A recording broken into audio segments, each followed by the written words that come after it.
જય ભીમ। આ વિડીયો તમે જોયો ને? આ એ જ ભરત આચાર્ય છે જે અમરેલી શાંતાબા જનરલ હોસ્પિટલમાં અન્નક્ષેત્ર ચલાવતો હતો। આ વ્યક્તિએ એક અનુસૂચિત જાતિ સમાજના દીકરાને થાળીમાં હેઠું રાખવા બાબતે ઢોરમાર મારી એનો હાથ ભાંગી નાખવામાં આવેલ। આ દરમિયાન એ છોકરાને અમરેલી શાંતાબા જનરલ હોસ્પિટલમાં દાખલ કરવામાં આવે છે। 2 દિવસ પછી આ દીકરાનું મૃત્યુ થાય છે।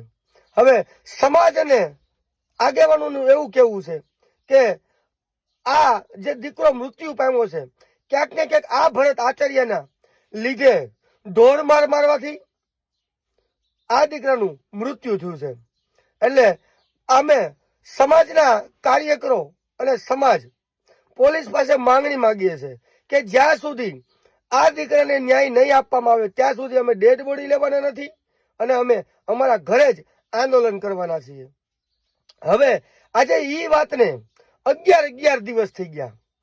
પોલીસ 302 એટલે કે આ દીકરાને ન્યાય અપાવવા માટે મર્ડરની કલમનો ઉમેરો કરવા માટે કોર્ટની અંદર રિપોર્ટ કરે છે। કોર્ટ 1 તારીખ નાખે છે, ફરીવાર બીજી 1 તારીખ નાખે છે। દીકરાની લાશ રજળે છે, મા બાપ ભાન ભૂલી ગયા છે, કોર્ટ તારીખ ઉપર તારીખ નાખે છે। હવે આ દીકરાને ન્યાય મળશે કે નહીં મળે એ ન્યાયતંત્ર ઉપર આપણે છોડીએ છીએ। પણ સમાજના લોકોને, જે લોકો માનવતામાં માને છે, એ લોકો આ વિડીયો તમે પેલો જોયો, હજી પાછો એક વિડીયો મૂકું છું। આ જે ભરત આચાર્ય છે એ એક નબળી માનસિકતા ધરાવતો વ્યક્તિ છે। અમરેલી શાંતાબા જનરલ હોસ્પિટલમાં ગર્ભવતી બહેનો જે દાખલ થાય છે, જે જમવા જાય, એને પણ આ નાલાયક ઢોરમાર મારે છે। કોઈ પણ વ્યક્તિ ઉપર કાકડી ચાળો કરે છે, હાથ ચાળો કરે છે, લાકડીઓથી વાર કરે છે। એટલે આ વ્યક્તિને કોઈ કહેવા વાળું છે નહીં।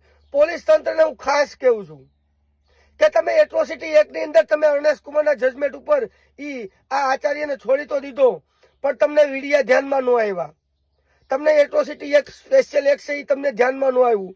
તમે કોર્ટની કોઈ પણ જાતનો ડર રાખ્યા વગર તમે કોર્ટની અંદર અર્નેસ્ટ કુમારનું જજમેન્ટ રજૂ કરો છો કે અમે આ એટ્રોસિટી એક્ટના બનાવની અંદર અમે આ લોકોને અમે નોટિસ આપી છોડી દીધા છે।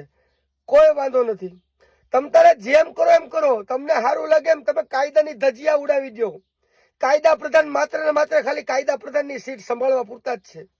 કાયદા બાયદા બાબતે કાયદાનો કની ભાન પડતી નથી।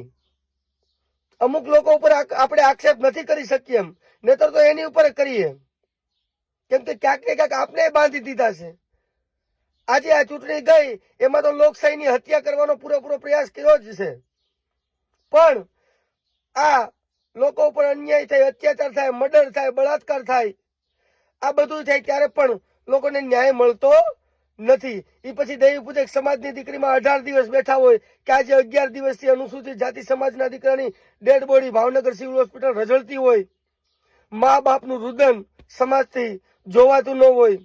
હવે એક મિત્ર વિચાર તો કરો કે તમારા દીકરાની લાશ જો ભાવનગર ડેડ બોડી પડી, ભાવનગર પડી હોય અને રઝળતી હોય તો તમારા પરિવાર ઉપર કેટલી વીતતી હશે ભાઈ।